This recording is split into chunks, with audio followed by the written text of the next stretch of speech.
السلام علیکم ورحمۃ اللہ وبرکاتہ۔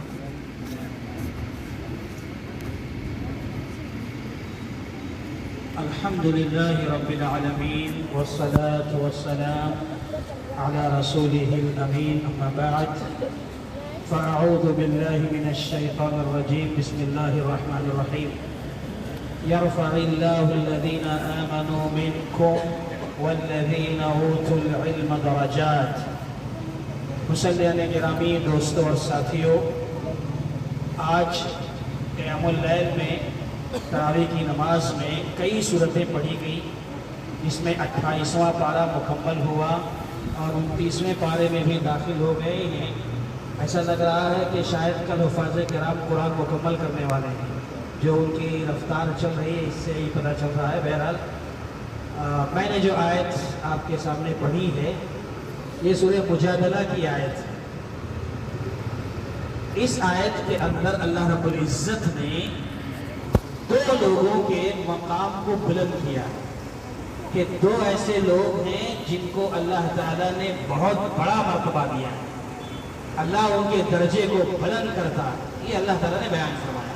وہ دو کون لوگ ہیں؟ سب سے پہلے اللہ نے فرمایا یرفع اللہ الذین آمنوا منکم والذین اوتوا العلم درجات، کہ اللہ تعالیٰ اہل ایمان، جو ایمان والے ہیں، ان کے درجات کو بلند کرتا ہے۔ اللہ کا شکر ادا کریں کہ اللہ تعالیٰ نے ہم سب کو اہل ایمان میں رکھا ہوا ہے، ہم مسلمان ہیں، مومن ہیں، تو اللہ تبارک و تعالیٰ نے کہا کہ جو اہل ایمان ہیں اللہ ان کے درجات کو بلند کرتا ہے، بہت اونچا اٹھاتا ہے ان کو۔ اللہ کی نظر میں اہل ایمان کی بہت بڑی قدر و قیمت ہے۔ اس کے بعد اللہ نے فرمایا وَالَّذِينَ أُوتُوا الْعِلْمَ دَرَجَاتٍ، اور ساتھ ہی ساتھ وہ لوگ اہل ایمان بھی ہیں اور اہل ایمان کے ساتھ ساتھ علم کی دولت سے مالا مال ہیں، قرآن کا علم، حدیث کا علم، شریعت کا علم، کتاب و سنت کا علم، اس علم سے جو واقف ہیں ایسے لوگوں کے درجات کو اللہ بلند کرتا ہے۔ ایک تو اہل ایمان کے درجات کو بلند کرتا ہے، دوسرے اہل علم کے علماء کے درجات کو اللہ بلند کرتا ہے۔ تو جو ایمان والے ہیں ان کے درجات بلند، جو علماء ہیں ان کے درجات بلند، اور جو ایمان والے بھی ہیں، علماء بھی ہیں، سونے پہ سہاگا ہے۔ یعنی یہ درجہ، یہ مرتبہ اللہ ہر کسی کو نہیں دیتا، ہر کسی کے حصے میں نہیں آتا۔ یہ بھی بات وہی ہوئی کہ اللہ جسے دینا چاہتا ہے دیتا ہے۔ تو ایمان بھی ہو اور علم بھی ہو، یہ بہت بڑے فضل کی بات ہے میرے بھائیوں۔ علماء کا درجہ، علماء کا مقام، اہل علم کا مرتبہ کتنا عظیم ہے، آپ اس کا اندازہ اس سے لگاؤ کہ عمر بن عبدالعزیز رحمۃ اللہ علیہ کے زمانے میں جب یہ خلیفہ مقرر ہوئے، عمر بن عبدالعزیز رحمۃ اللہ علیہ، تو دور دور سے لوگ ان کو مبارکباد دینے کے لیے آ رہے تھے، اور ایک طرف سے، ایک جگہ سے ایک وفد آیا، چند لوگوں پر مشتمل وہ وفد تھا، اور عمر بن عبدالعزیز رحمۃ اللہ علیہ چونکہ اب مسلمانوں کے خلیفہ ہیں، مسلمانوں کے امیر بن چکے ہیں، تو یہ جو قبیلہ، یہ جو وفد آیا تھا، اپنے کچھ مسائل لے کر آیا تھا بات کرنے کے لیے امیر المومنین سے۔ جب یہ لوگ پہنچے اور عمر بن عبدالعزیز رحمۃ اللہ علیہ خلیفہ ہیں وقت کے، اب ان سے بات کرنے کی جب بات آئی، جو وفد میں جتنے لوگ تھے، 10-12 لوگ جو تھے، اس میں سے ان لوگوں نے آپس میں مشورہ کیا کہ بھائی خلیفۃ المسلمین ہیں، اب ان سے بات کرنا ہے، ان سے کلام کرنا ہے، ہم میں کون آدمی آگے بڑھ کر ان سے بات کرے گا؟ ہم سب اتنے لوگ ہیں، جوان بھی ہیں، بوڑھے بھی ہیں، بہت لوگ ہیں، کون آگے بڑھ کر کلام کرے گا؟ تو ان لوگوں نے آپس میں مشورہ کیا، اور مشورہ کرنے کے بعد جس پر نگاہ انتخاب پڑی، یعنی جس کو انہوں نے منتخب کیا بات کرنے کے لیے، وہ کون تھا؟ ان سب میں سب سے چھوٹی عمر کا لڑکا، 12 سال کی عمر کا لڑکا تھا، اس کا انتخاب کیا کہ تم امیر المومنین سے کلام کرو گے، بات کرو گے۔ کیوں؟ اس لیے کہ تمہارے پاس علم ہے، سلیقہ ہے، طریقہ ہے، بڑوں سے بات کرنے کے ادب جانتے ہو، لہٰذا اس لڑکے کو 12 سال کے لڑکے کو بڑھایا گیا آگے بات کرنے کے لیے. اب آگے دیکھیے جب وہ بچہ وہ لڑکا 12 سال کا آگے بڑھا امیر المومنین سے کلام کرنے بات کرنے کے لیے تو امیر المومنین عمر بن عبدالعزیز رحمۃ اللہ علیہ کہتے ہیں انہوں نے بھی حالات کے تحت وہی بات کی کہ دیکھو تم میں جو بڑی عمر کا ہے وہ آ کر مجھ سے کلام کرے, وہ آ کر مجھ سے بات کرے تو زیادہ بہتر ہوگا. اب لڑکے نے یہ بات سنی 12 سال کا بچہ, اس نے جواب دیا. کیا جواب دیا کہ امیر المومنین گستاخی معاف, اگر بات عمر کی ہے آپ سے بات وہ کرے جس کی عمر زیادہ ہو, اگر بات عمر کی ہے کہ عمر ہی معیار ہے تو آپ سے بڑی عمر کے لوگ موجود ہیں, خلیفۃ المسلمین ان میں سے کسی کو ہونا چاہیے تھا, آپ کو خلیفہ نہیں بننا چاہیے تھا. سمجھ میں آیا آپ کو؟ یہ علم ہے جو بولتا ہے, یہ علم کی شان ہے جو کمال دکھاتی ہے. عمر بن عبدالعزیز رحمۃ اللہ علیہ بہت متاثر ہوئے. تو میرے بھائیوں یہ علماء کا مقام ہے, ان کو جانو سمجھو. اور اسی وجہ سے عمر بن خطاب رضی اللہ تعالیٰ عنہ کے بارے میں آتا ہے کہ علم سیکھنے کے سلسلے میں یہ لوگ اتنے حریص تھے. آج ہمیں کوئی فکر نہیں ہے, اس قدر مست ہیں دنیا میں, کاروبار میں, بزنس میں, وہ نہیں چھوٹنا چاہیے. درس چھوٹ جائے چلے گا, جمعہ کا خطبہ چھوٹ جائے چلے گا, نماز مل جائے بس سب چھوٹ جائے چلے گا, لیکن کاروبار نہیں چھوٹنا چاہیے, یہ سب نہیں چھوٹنا چاہیے. درس چھوٹ جائے. لیکن عمر بن خطاب رضی اللہ تعالیٰ عنہ کو دیکھو, ان کی مدینے میں دکان تھی, کاروبار کرتے تھے, بزنس کرتے تھے. ان کے ایک پارٹنر بھی تھے, 2 لوگ مل کے دکان چلاتے تھے. لیکن اب دکان تو روز کھولنی ہے, کاروبار روز کرنا ہے, لیکن روزانہ نبی صلی اللہ علیہ وسلم کا درس بھی ہو رہا ہے, روزانہ نبی صلی اللہ علیہ وسلم تعلیم بھی دے رہے ہیں. اب ان کو علم بھی حاصل کرنا ہے, کاروبار بھی کرنا ہے, تو کیا کریں؟ عمر بن عبدالعزیز رحمۃ اللہ علیہ اور ان کے پارٹنر دونوں نے مل کر یہ مشورہ کیا, ایسا کرتے ہیں ہم دونوں میں سے ایک آدمی ایک دن دکان پہ رہے گا اور ایک آدمی نبی کے پاس جا کے علم سیکھے گا. جو آدمی نبی کے پاس جائے گا وہ آ کر ہم دوسرے کو بتائے گا کیا کیا آج سکھایا ہے. تو جو آج نبی کے پاس جائے گا کل وہ دکان پر بیٹھے گا, اور جو دکان پر بیٹھا ہوگا آج وہ کل نبی کی محفل میں جائے گا. اس طرح باری مقرر کر لیتے ہیں, ہر دن نبی سے فائدہ بھی اٹھائیں گے, ہر دن کاروبار بھی چلتا رہے گا. سبحان اللہ, یہ صحابہ کا ذوق تھا علم حاصل کرنے کا.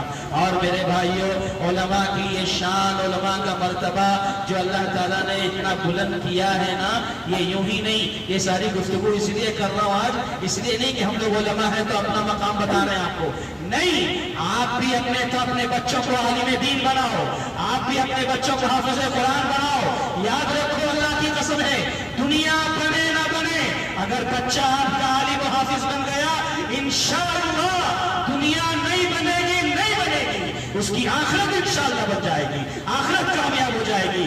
اس لیے میرے بھائی اس بات کو سمجھو, میں جو بتانا چاہ رہا ہوں یہ علماء کی شان ہے کہ اللہ نے اتنا بلند مقام دیا کہ اتنے علماء دنیا سے گزر گئے, قبر میں سو رہے ہیں, اور نہ معلوم کتنے لوگوں کے جسم بوسیدہ ہو گئے, لیکن آج بھی مسلمانوں کے دلوں میں ان کا نام زندہ ہے, ان کا نام بلند ہے. آج دیکھو ہمارے گھروں میں گھر کا بچہ ابو بکر کو جانتا ہے, عمر کو جانتا ہے, یہ علماء تھے. اور ہمارے لوگوں میں امام بخاری کو لوگ جانتے ہیں, امام مسلم کو جانتے ہیں, ابن تیمیہ کو جانتے ہیں, ابن قیم کو جانتے ہیں. یہ سب کون لوگ تھے؟ یہ اپنے وقت کے علماء تھے.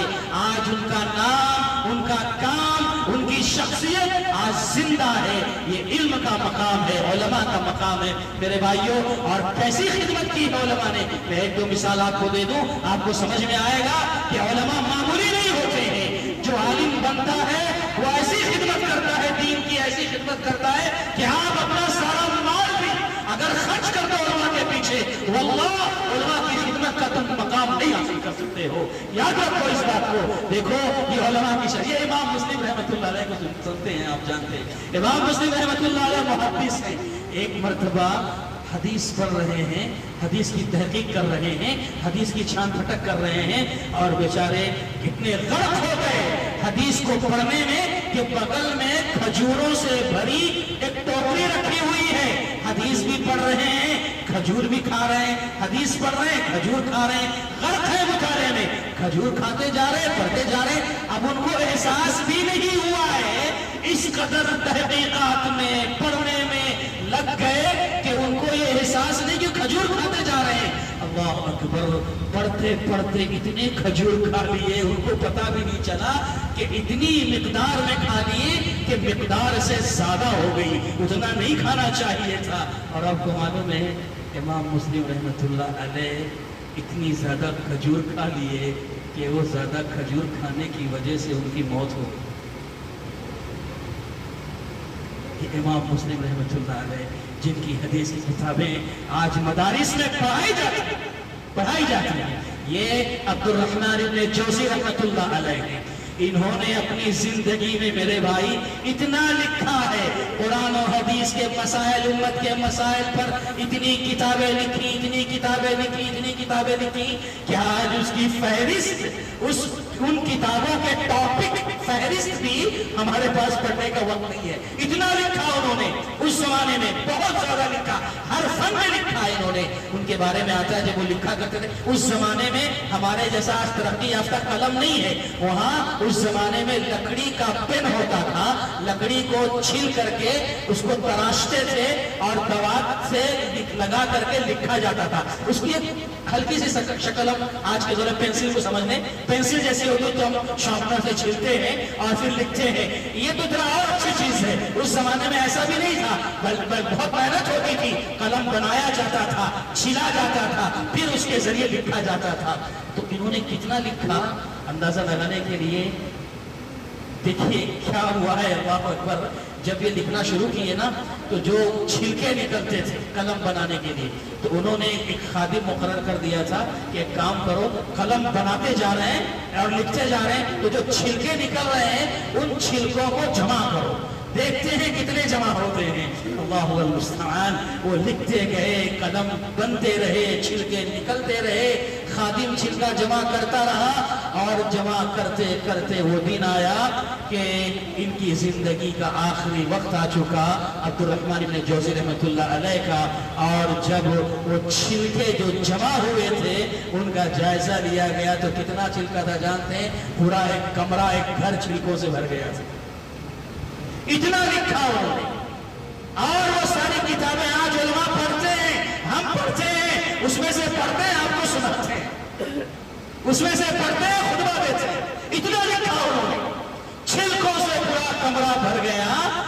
اور پھر جب انہوں نے دیکھا تو آنکھوں میں آنسو آئے اور کہا کہ دیکھو لوگوں، جب میری موت ہو جائے تو مجھے غسل دینے کے لیے جب پانی گرم کرنا ہو تو انہی چھلکوں کو جلا کر اس پر پانی گرم کرنا، ہو سکتا ہے اللہ میری اس خدمت کو دیکھ کر میری مغفرت فرما۔ تو میرے بھائی، میرے دوستوں، علماء کی خدمات، علماء کے مقام و مرتبے کو جانو، اور جب جانو گے تب اپنے بچے کو عالم دین بناؤ گے۔ آج کا یہ مزاج بنا ہوا ہے، ارے عالم بن کر کیا کمائے گا، وہی 10,000 15,000۔ لعنت ہے ایسی سوچ رکھنے والوں پر، 1000 بار لعنت ہے جو ایسا سوچتے ہیں کہ عالم 10-20 ہزار کمائے گا، کیا زندگی بنے گی۔ لعنت ہے، لعنت ہے، لعنت ہے ایسے لوگوں پر جو اس طرح کے جملے استعمال کرتے ہیں۔ یاد رکھو، علماء کل سے 10-20 ہزار کماتے ہیں لیکن آپ سے زیادہ اچھی شان کی زندگی وہ گزارتے ہیں، کبھی بھوکا نہیں رہے گا ایک عالم دین، یاد رکھو۔